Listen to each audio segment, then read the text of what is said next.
Herkese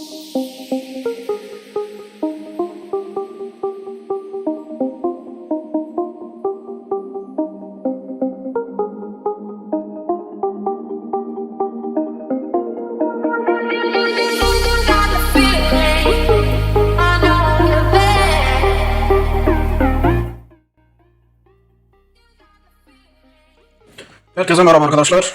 Bugün LF loncasındayız. Şöyle göstereyim. Luki'nin loncası. Arkadaşlar loncanın kuralları burada. Yazıyor duvarda. Gelmek isteyen, katılmak isteyen katılabilir. Şimdi arkadaşlar şöyle LF loncasındaki Salih arkadaşımızın kalesini inceleyeceğiz. Şurada. Evet, burada arkadaşlar. Bu kaleyi inceleyeceğiz. Şöyle dışarıdan baktığımızda 98 yıldızı var. 548 normal yıldız. Eserlerde 12 kutsaması var. 915 seviyesi var. Kale ordu teması da var. Onları inceleyeceğiz. Şimdi arkadaşlar videoya geçmeden önce şunu söyleyeyim. Salih arkadaşımız bir hafta oldu olmadı. Labirent patlattı. Bununla ilgili detaylı başka bir video yapmayı düşünüyorum. Şu an sadece kaleyi inceleyeceğim. Dediğim gibi 15M mücevher patlattı labirentte. Şu an zaten 12M küsur mücevheri kalmış. Kaleyi yeni almış ve geliştirmeye devam ediyor arkadaşlar. Kalesinin görünümü bu şekilde. Zaten dekorasyonlardan da almış.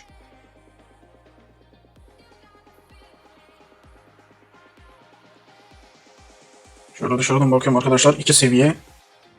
Bazı inşaatlarda 2 seviye. 3'e yürüyor mu diye bakıyorum. Evet. Şu an 3.'yü basabiliyor arkadaşlar. Yükselterek gidebilir. 3 seviye yapabilir gibi görünüyor. Şimdi arkadaşlar biz bu kalede önce incelemesini yapalım. Mesela ne diyelim? Şöyle kaynağına bakalım. Gıdadan 5B, 7B, taş, odun 7B, cevher 5B, 16B, altını varmış. Şuradan kale görünümlerine gidelim. Şu yeni kale görünümlerini almış. Sonra evet, bu da yeni görünümdü. Şu görünümü 5 level yapmış. Şimdi şu görünüme gelmişken arkadaşlar bunu söyleyeyim. Bu görünümü 2 etkinlikte getirdiler. Bir etkinlikte alıp diğer etkinlikte de şimdi mesela aldın birinde yıldızlamasını yaptın. Sonra diğer etkinlikte tekrar aldın. Tekrar aldığın zaman yıldızlar kayboluyormuş. Böyle bir zarara uğrayanlar oldu. Tabii müşteri temsilcilerine yazıp tekrar yıldızları geri aldılar arkadaşlar. Bu şekilde bilgilendirme olsun. İçinizde yapan varsa müşteri temsilcilerine yazın. O arada nasıl öyle bir şey oldu? Niye 2 tane aynı kale temasını 2 etkinliğe koydular? Orası da muamma. Garip bir şey oldu arkadaşlar. Ondan dolayı zararı olan kişiler oldu. Birebir gördüm. Birinde bu etkinliği alınca yıldızlamasını yapmışlar mesela. Diğer etkinlikte tekrar açılmış. Bu sefer sıfırdan bu alınmış gibi olmuş. Bunun basılan yıldızları kaybolmuş. Neyse arkadaşlar şimdi şuradan kale temalarını inceleyelim. 3-4 genellikle 3-4 yıldız çakılmış. Çoğu yıldızlanmaya müsait. Alınmayan kale temaları da var. Şöyle baktığımız zaman evet 781 tane yıldız parşömeni var. Düşünün arkadaşlar şuna bile bunu 5 yıldız yapar herhalde. Yok 5 yıldız belki olmaz da 4 yıldız falan 4-5 yıldız gibi bir zorlama yapar buna. Şimdi neye bakmadık? Burada ordu görünümünde ne var? Şurada ordu görünümü var arkadaşlar bir tane. Zaten bir yıldızlama yapmış.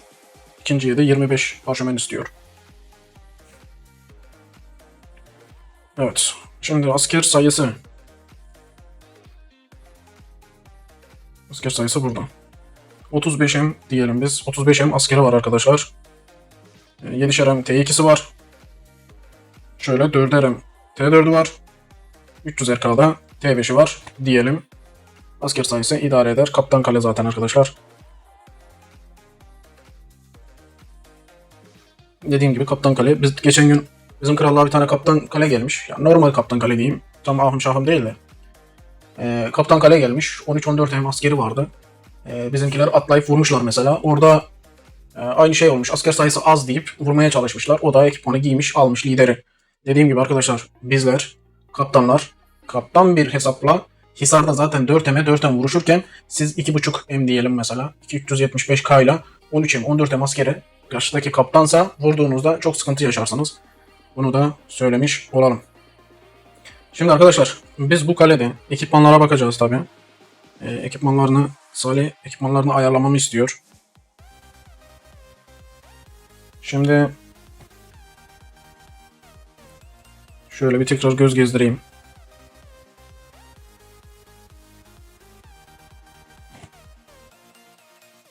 Evet, kalede Sunak aktif. Kalede lider var mı? Kasa. Yok, şey nerede? Şurada. Evet, varmış. Alt kalesine koymuş herhalde. Şimdi arkadaşlar bir gözlem atalım.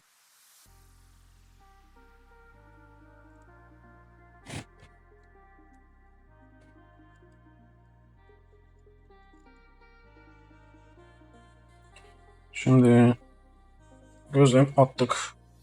Şuradan eğitimdeymiş. Şunu piyadeye çevirelim. Bakayım bir piyade doğru mu? Evet, tek piyadeye vermiş. Şimdi piyadeye alalım. Evet. Saldırı durumuna bakalım arkadaşlar. Kalenin 1100. 1103 diyelim. Şöyle menzilliye bakalım.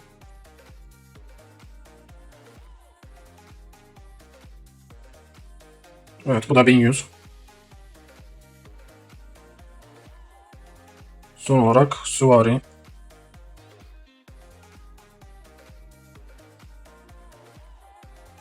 Evet, 1146 neredeyse 1150 arkadaşlar. En iyi ekipmanı süvari demek ki. Şimdi şöyle bir göz gezdiriyorum. Ekipmanda bir yanlışlık var mı diye. Çoğu zaten mix ekipmana ayarlanmış. Şurada şampiyon taşlardan takılmasından belli. Evet. Şu sağ taraf mix ekipmana odaklanılmış. Şurası da tamam. Menzilliye bakalım. Hepsi saldırı üzerine. Bunlar mix olarak ayarlanmış. Bu da tamam. Piyade. Taşlar tamam. Mix'e ayarlanmış. Tamam. Şimdi arkadaşlar. Bizim yapacağımız şey. Mesela 6-5-9 demiş. Şurada bir mix ekipmanı var örnek. Zaten fazla bir şampiyon ekipmanı yok. Şurada evet süvari takmış. Şunu tek tip piyade yapmış mesela şampiyon ekipmanını. Şimdi 6-5-9 demiş buna. Mix ekipmanı demiş. Zaten sadece de mix ekipmanı bu duruyor. Bunlar boş. Bu da boş. Bu da boş. Şimdi sadece mix ekipmanı olarak yapmış. O da bunu koymuş. Evet. Şimdi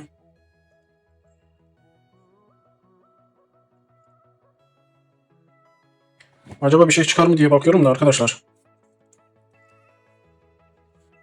Sürekli aynı ekipmanı yerleştirecek gibiyiz. Burada 2 tane varmış, tamam. Bu varsa bunu koyacağız. Şampiyon kafalık var. Şampiyon kafalığı koyalım. Şu göğüslük. Başka okçu piyade bu konulabilir. Bu ayakkabı konulabilir.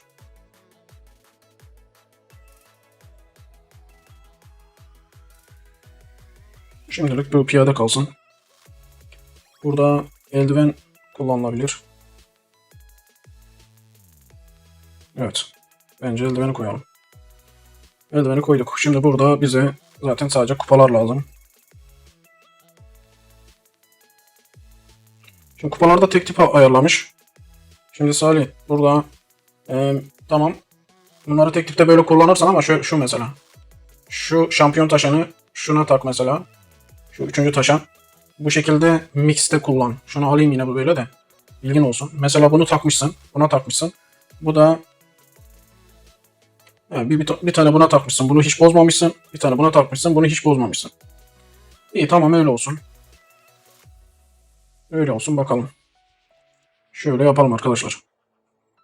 Şampiyonları ayarlamak koşuluyla. Mesela bunda şampiyon yok. Şu şampiyonu çıkar. Kupanın birine tak. Salih, bilgin olsun. Bu şekilde ayarlıyorum. Şuraya tak gitsin. Bunları da bozmadım. Tamam, şu tek tip. Bu da tek tip. Biri okçuya, biri piyadeye.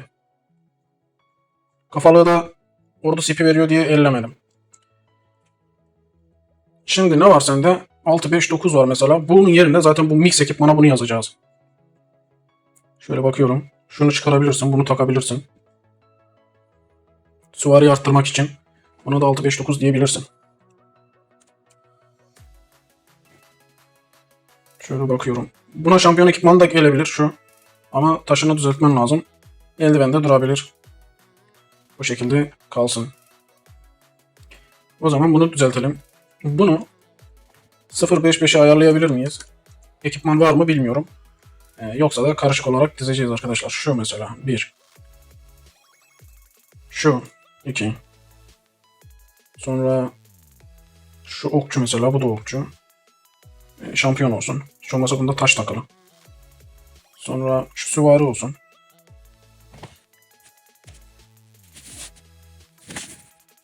Burada şu olabilir. Bu iki tip çünkü. Burada neyi kullanabilirsin? Okçu ve süvari lazım bize. Şunu koyalım. Bence dursun. Çünkü orada SL'de veriyordur orada. Onun yanına 2 tane ekleme yapmamız lazım. Bunun ne kadar kalmış? Evet, varmış daha. Şuna mesela buna bir taş takılıp bu da bırakılabilir buraya. Tek tip okçu zaten. Süvari taş takmış. Ya bundan takacaksın. Koyacaksın. Ya da kupa takıp geçeceksin. Mesela ne demiş? Şunu takalım. Tek tip okçu takmış. Buraya da şu şampiyonu bari çıkar buraya tak. Bunu takıyorum. O şampiyonu çıkar buraya tak. Çünkü bunun burada ne işi var? Ya da tam tersi şunu çıkar. Dur, ben niye kendim çıkarmıyorum ki? Dur, ben kendim yapayım.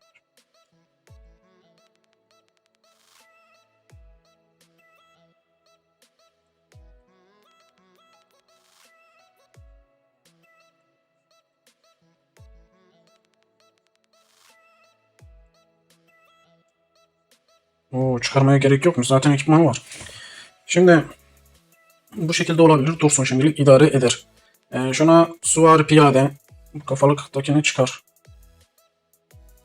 Taş vardı onun için. Buraya da CP taşı var mı? Var. Şöyle dursun şimdilik. Evet. Şuna da mesela süvari şampiyon takabilirsin. Tabi bu ekipmana deneyip işe yarar olup olmadığını gör. Birkaç ihtimalde dene. Hisarlarda falan dene bunu. Ona göre şampiyon taşını arttır mesela. Şampiyon ve buna süvari takabilirsin. Evet, böyle dursun arkadaşlar şimdilik. Çok ahım şahım bir değişikliğe gidemeyeceğiz. 3 tane yaptık zaten. Şunun yerini değiştirsin, şey yapsın kendisi. Onu kendin tekrar düzelt, ayarla. Şimdi onun saldırı durumlarına tabi bakmayacağız arkadaşlar. Burada var mı yaklaştığı görünüm? Yok, helesinden birkaç tane alınmış. Evet. Şimdi 4-2-4 demiş. Ne bu? Menzile vermiş. Şunu şöyle yapalım. Çünkü biz böyle ayarladık. 4-2-4 ile tamam aynı şey de. Aa, pardon. Bunu şey yaptı ya. 6-5-9 olarak ayarladı. Ayarlamış yani. Kafasında öyle var. Tamam, bu 6-5-9. Bak, bunu 8-4-8'de de kullanabilirsin. Tamam. Bak, 8-6-6 yapmış. Bak, oraya başka yazıyorlar mesela. Buraya gelince de ayrı yazıyorlar. Bunlar adamın kafasını karıştırıyor. Bak, 8-6-6 yazmış.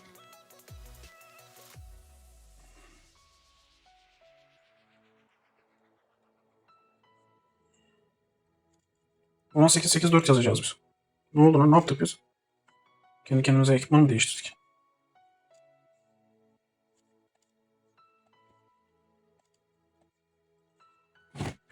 Şunu 8-8-4 yazdık.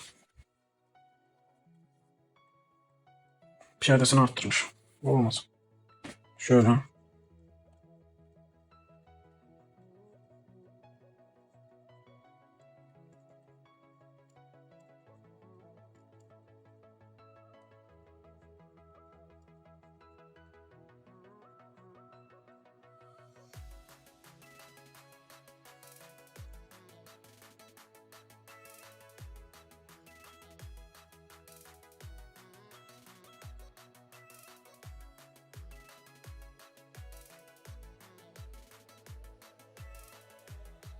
Evet. Genel anlamda ayarladık arkadaşlar. Sona bir şey kalırsa ya ordu savunmasına, bölük savunmasına basın ya da atıyorum mesela son olarak ne kaldıysa süvari mi süvari. Basın gitsin. Şimdi bize ne kaldı? 0-5-5. Süvari okçu tamam. Süvari okçu, süvari okçu. Bölük sağlı. Evet. Piyade basmadığı iyi olmuş. İyi, bunu ayarlayan ayarlamış. Şimdi arkadaşlar 3 çeşit yaptık. 3 çeşitte zaten bıraktık oraya. Aynı şekilde burada da devamı var. Salih. Aynı şekiller burada var. Onları iyi bir şekilde değerlendir, oyna. 6-5-9'u 8-8-4 gibisinden yapacaksın zaten. 8-4-8 unutma. 8-8-4 ve de 0-5-5 şeklinde oyna.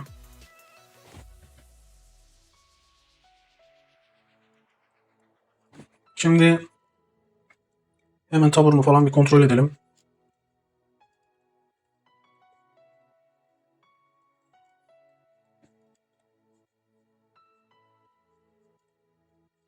Evet, piyadede sular bir tane eklemiş. Piyade eklemiş. Tamam. Burada ne yapmış? Piyade piyade. Bu. Tamam, olabilir. Şu cehennem laneti de eklenebilir. Tamam, yine de dursun. Okçuya bakalım. Bir tane piyade eklemiş. Okçu. Evet.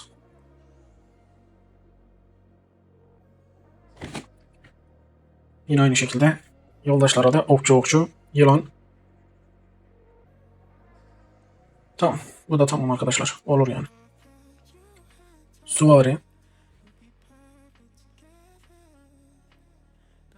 Evet. Kahramanlarda bir azlık var herhalde. Neyse, olur arkadaşlar. Tamam. Gördüğüme kadar bunlar daha iyi. Tamam, dursun. Şimdi 6-5-9 demiş. Ne var burada? Piyade. Bir tane okçu. 2 tane süvari.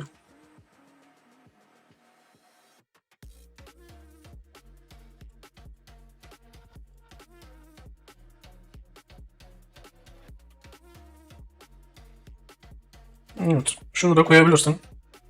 Süvari karede vuruyorsan 6-5-9'u bu şekilde vur. Daha iyi olur.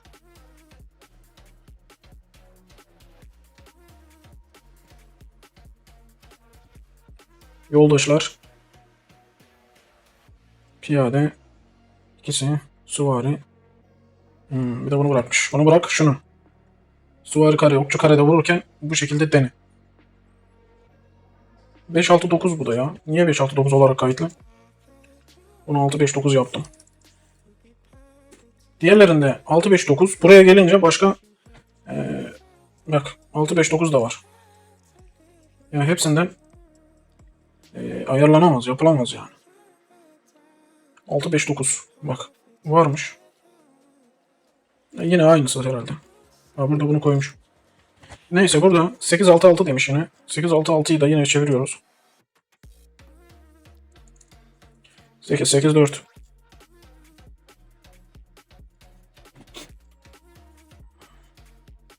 Ne lazım? Piyade. Okçu. Evet. Şu şeytan yerine şu goblini de koyabilirsin. Çünkü ordu saldırı veriyor.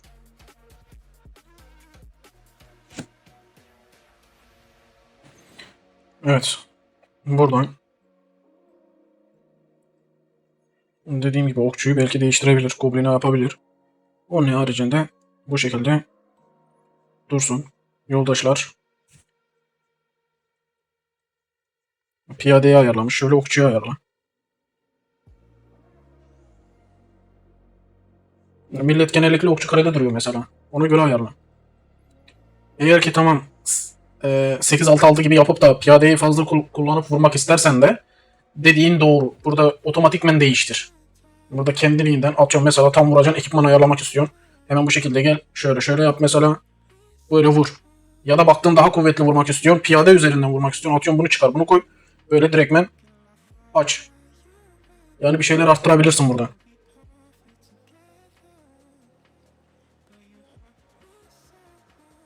Ne oldu? Eklemedik mi biz bunu? Ekledik. Şimdi ne yok? 6-5-9'u bir daha yapmış. Bunu değiştirelim. Şuraya 0-5-5. Şimdi 0-5-5 yaparken Salih burayı iyi dinle. Bu lideri koyma. O lideri koyma. Çık. Hatta o lideri biz kendimiz direkt değişelim. Çünkü arka planda lider olması daha iyi. Mesela okçu her şeye gider.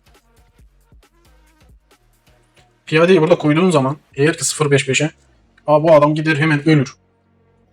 Hemen onun işi biter. Çünkü onun oradaki taktiği farklı. Buraya mesela piyade konmaz. Konmaz. Bize buraya okçu. Okçu ve süvari lazım.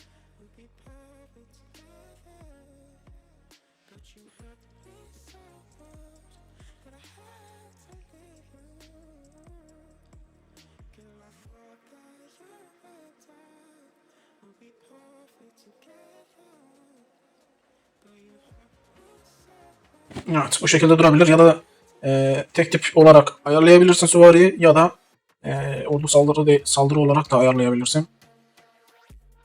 Bu şekilde olsun. 3 tane mesela süvari koydum. Bu tam tersi okçuya da ayarlanabilir. Şimdi burada piyadeyi çıkarttık. Piyade yok. Şu mesela menzilli. Süvari. Yabani de konulabilir. Şu da konulabilir.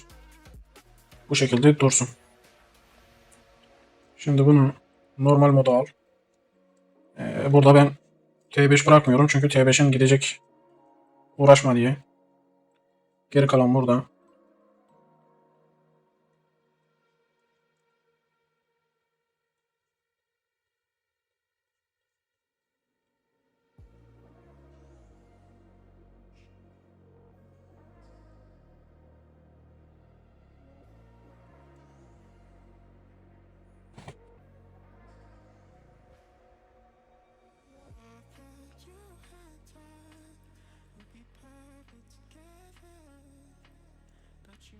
Neyse bu şekilde kalsın şimdilik.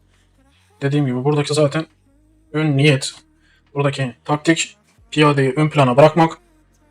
Onun haricinde zaten arka tarafta okçu ile süvarinin savaşması. Böyle eklemiş olalım. 3 tane. Arkadaşlar ilk üçünü anlamadan, pekiştirmeden diğer mantıklara gitmeyin. Çünkü çok farklı bir mevzu değil.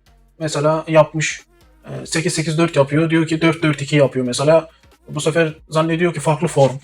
Ya da 8-6-6 yapıyor. 8-8-4 yapıyor. Halbuki hüneri falan aynı. Fazla bir farklılık yok ama insanlar zannediyor ki ayrı şeyler. Halbuki aynı mantığa isabet ediyor. Mesela şu 6-5-9. Bunun mantığı da şeye gidiyor. 8-4-8'e gidiyor. Hüner'de mesela 8-4-8'i kullanıp 6-5-9 vurabilirsin. Ya da mesela diyelim ki 6-5-9 yazıyor burada. Bu ne demek? 9 fazla. Ekipman olarak da 9 fazla. 6 ondan biraz daha az, 5 daha az.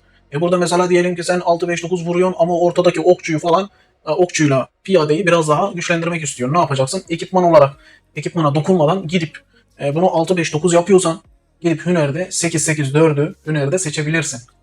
Bu şekilde denkleştirme yapılabilir. Bunları da unutmayın. Çok ayrıntıya girmeyeceğim. Dediğim gibi 3 tane zaten yaptık. Bu birbirlerine yakınlaştırılabilir. Bu şekilde bir ayar çekilebilir kaleye. Şimdi duvara ne koymuş ona bakayım. Şunu koymuş mesela, bu olmaz. Şunu da ilk etapta bir çıkaralım. Şu mesela gri, bunu çıkaralım. Evet, sıkıntılı bir duvarı varmış. Şöyle. Orada saldırı değerini arttıracak şöyle. Evet, bu da konulabilir.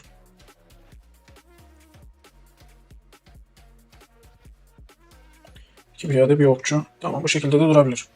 Buraya da saldırı paralı yoldaşları bırakmış. Evet, olabilir. Böyle de olur. CPU olarak da yoldaşları takabilir. Neyse, böyle dursun. Evet. Duvarı da bu şekilde ayarlamış olduk arkadaşlar.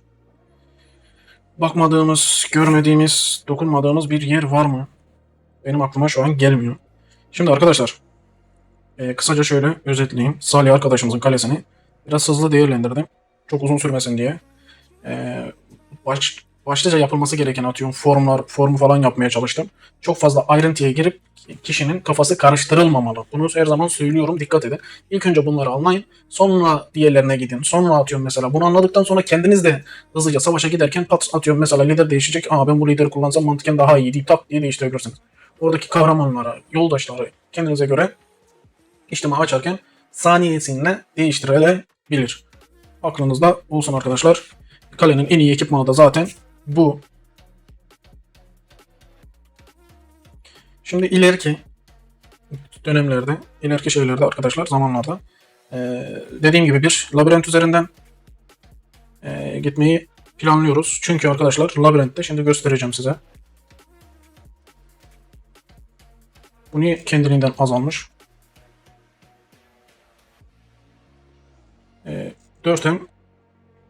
4M yıldızı var arkadaşlar. Neyse çekerken 4M falan olur arkadaşlar. Öyle diyeyim. 4M kadar bir yıldızla labirente girmeyi düşünüyoruz. Artık ne gelir ne gelmez. Bakın burada da zaten Türk bir arkadaşımız burada labirenti patlattı. 1M herhalde 250k olması lazım. Dediğim gibi 4M'e yakın bir şeyle yıldızla labirenti kovalayabiliriz birlikte. Duruma bağlı. Bakalım Salih eğer buraya dokunmazsa bu şekilde bir video ayarlayabiliriz. Arkadaşlar kısaca kaleye baktık, değerlendirdik. Kolayca savaşabilmesi için bir şeyler yapmaya çalıştık. Şimdi formları söylememe gerek var mı? Formların hepsini kullanılabilir durumda zaten. 8-4-8'de okçu karede kullanılabilir, piyade karede kullanılabilir, suvari karede kullanılabilir. Biz 6-5-9 olarak ayarladık mesela. Ben gidip orada yoldaşlarda suvari yoldaşını falan koydum. O suvari yoldaşı okçu karede de işe yarıyor, suvari karede de işe yarıyor arkadaşlar. Kısaca böyle bilgiler de vereyim. 0-5-5'te piyade V olarak kullanılacak. Piyade V'de dediğim gibi kaptan 50k atıyor mesela, asker atar. Piyade kahraman ya da yoldaş koymayın çünkü sizi sıkıntıya uğratır. Asker az. Ondan dolayı oradaki piyadeler yem. Onun haricindeki diğer asker atan diğer oyuncular, doldurucular, onlar piyade hiçbir şekilde göndermiyorlar. Sadece okçu suvarı göndererek bu şekilde içtimayı dolduruyorlar arkadaşlar. 0-5-5'te önemli olan nokta şu. Dediğim gibi piyade V vuruyor. Ayrıyeten en önemli şey arkadaşlar, bu forumda, bak diğerlerini fazla demiyorum ama bu forumda kesin halı kullanılması lazım. Gerekli bilginiz olsun. Arkadaşlar bugünlük videomuz bu kadardı. Kendinize iyi bakın. Görüşmek üzere. Sağlıcakla kalın.